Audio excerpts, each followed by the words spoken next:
All right. Welcome, everyone, to a masterclass that's a little different. Forget all those secrets to success for a minute. Today, we're going to give you the guaranteed, ironclad blueprint for absolute, certain business failure. So you've got this brilliant idea, right? And you want to see it crash and burn spectacularly? Perfect. You are in exactly the right place. Stick with us, and I promise you'll be out of business in record time. Now, you might be asking, why on earth are we doing this? Well, it's pretty simple, actually. By understanding exactly how to fail, by mapping out every single wrong turn, we uncover the real path to success. It's a powerful mental model called inversion. So let's dive into our first ingredient for disaster. Okay, step one. And this is the most important ingredient in our whole recipe for failure. It's passion. But not just any passion. We're talking pure, blind passion, completely disconnected from boring stuff like, market research or what people might actually want to buy. This idea comes from a classic book by Michael Gerber called The E-Myth, and it's all about that fatal assumption. It's when a brilliant baker or a genius coder or an amazing artist thinks, hey, I'm great at doing this thing, so obviously I'll be great at running a business about this thing. That, right there, is the assumption that gets the failure train chugging down the tracks. So how do you put this into practice? Easy. First off, that business plan, just skip it. It's tedious, and your revolutionary idea can't be contained in some boring old spreadsheet. Next, and this part is absolutely critical, completely ignore your potential customers. Just build your thing in a little bubble, assuming its brilliance is so obvious that they'll have no choice but to love it. Man, Dale Carnegie really knew what he was talking about. In this quote, it highlights the exact mistake we're trying to make. To fail, you have to do the complete opposite. Talk only about what you want and just assume people will figure out the rest. It's a guaranteed way to be ignored. Perfect. And this just lays it all out, doesn't it? This is the giant canyon you want to create.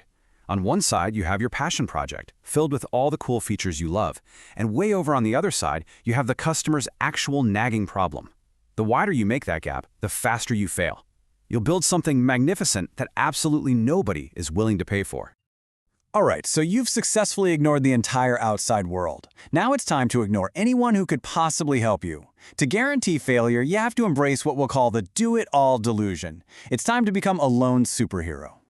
Gerber talks about this persona he calls the technician. The baker, the coder, the artist. This person just loves doing the work. They get this deep satisfaction from it, and that leads them to believe that only they can do it right. That belief is the key to making sure you never build a team, you never delegate, and you become the bottleneck for every single task. So here it is, your simple 4-step guide to total burnout. 1.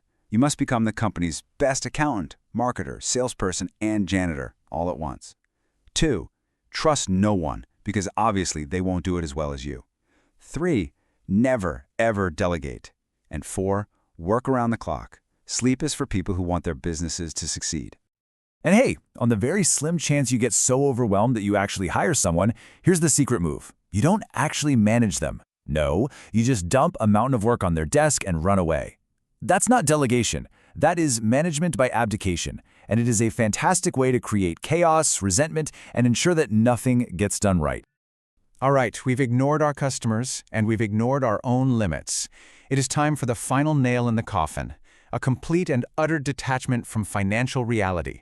This is where the dream really goes to die. To truly fail, you have to believe these 3 things with every fiber of your being. 1, your sheer passion and optimism will cover the rent and payroll. 2, that few $100 you have saved up, that's more than enough startup capital. And 3, you are going to be a massive success from day 1. Any challenge to this worldview must be immediately dismissed. Morgan Housel just nails it here. The whole fantasy is about the fun part, getting the business started. But the reality that successful businesses have to face is survival. So to fail, all you have to do is focus on the launch and have absolutely no plan for how to stay afloat when things inevitably get tough. And just to put this into perspective, get this. 40% of huge, publicly traded companies, we're talking companies with access to the best talent and tons of capital, have lost all of their value over time. If they can fail catastrophically, what chance does a small venture have? By embracing financial fantasy, you're not just inviting failure, you are rolling out the red carpet for it. Okay, Take a breath. Congratulations, you have now officially mastered the art of failure. You have the complete blueprint for disaster, which means the secret to success is now crystal clear. It really is that simple and that powerful. We've just mapped out all the pitfalls. The goal wasn't to fall into them. It was to see them so clearly that you can consciously and deliberately walk right around them. Let's put it all together. And here it is, the ultimate cheat sheet. Instead of relying on blind passion, you create a solid plan and you become obsessed with your customers' needs. Instead of being a lone superhero, you build systems and learn to delegate effectively. And instead of living in a financial fantasy, you secure real capital and you plan for the long road ahead. You see, every mistake points you directly to the solution. And that brings us to the final, critical question, straight from Michael Gerber's work. The path to failure is trying to create a high-paying but ultimately all-consuming job for yourself. The path to success is building a business, a system that can thrive, grow, and eventually even work without you. The choice and the outcome is entirely yours.